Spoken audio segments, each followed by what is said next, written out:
Ipinasara ng Department of Migrant Workers ang dalawang language training center sa Bulacan. Illegal umanong nagre-recruit ng mga magtatrabaho abroad ang mga establishmento. Saksi, si Jasmine Gabriel Galvan ng GMA Regional TV.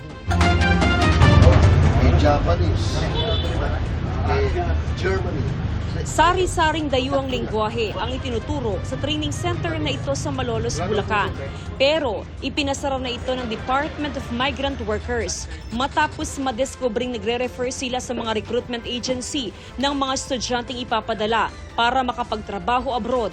Ayon sa kanilang authority, dapat sila lamang ay nagbibigay ng serbisyo para sa language courses. No? Ito yung mga languages na kung saan requirement ito sa deployment process natin.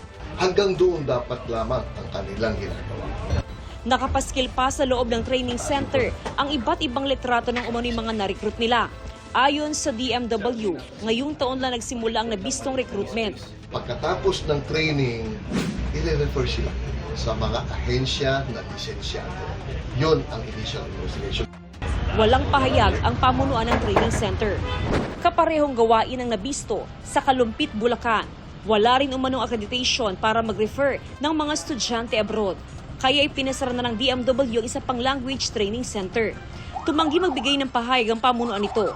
Ayon sa DMW, posibleng iisa lang ang may-ari ng mga ipinasarang establishmento.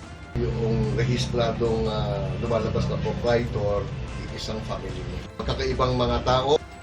Ayon sa DMW, magsasampa sila ng mga reklamong human trafficking at illegal recruitment. Para sa GMA Integrated News, ako si Jasmine Gabriel Galvan ng GMA Regional TV, ang inyong saksi.